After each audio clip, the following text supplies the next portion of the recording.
Very efficient of her. Assign clear-cut places, regular pickup times to declutter. Has anybody heard of Fly Lady? That website? I think she's a little OCD myself. I thought, well, this is a good idea because she reminds you, like, put on your shoes in the morning and, clean your sink.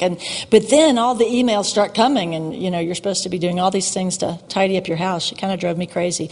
But some people with ADD like her.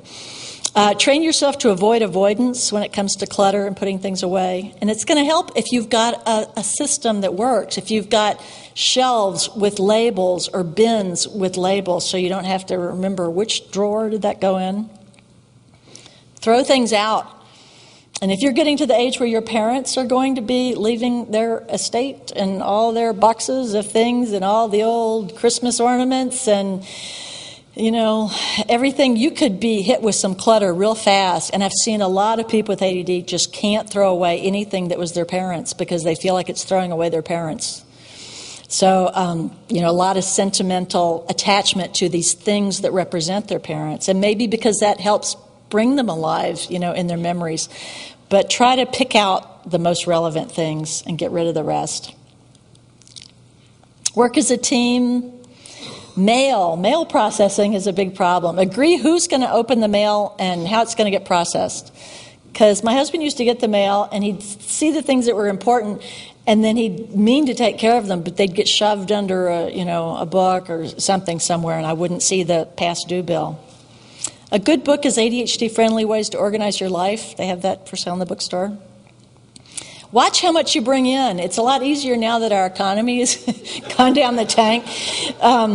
Mom, Dad's been on eBay again, and this guy's bringing home the world. I'm in Silicon Valley, and that's where eBay is. All of these, Silicon Valley is like ADHD Central. Every person who likes new, novelty, stimulating things, they've come from all over the world to Silicon Valley, and eBay's one of the companies. And they've been very smart in how they've gotten people hooked in because, dopamine isn't released when you buy something. It's released on the anticipation of buying. And so when you're trying to win something in an eBay auction, you're waiting 4 or 5 days, right? And so that dopamine's flowing and you're thinking you're going to win it. And it's kind of gambling, in a way, kind of the same principle. In fact, when I started writing the book, I thought, well, I need some seed money because I've been a volunteer all these years, and I thought maybe their foundation will give me some money. And I wrote to them and I said, eBay, you owe the ADHD community a lot because we have subsidized you for many years now. Well, no, they said it wasn't in their mission plan right now. I think they were afraid that, we were all going to get wise and then stop patronizing eBay so much. Impulsivity. Identify the areas of frustration and solve the problems creatively. Again, really try to, remove yourself the emotionality of it and pretend like you're trying to solve the problem of a friend. Look at it logically.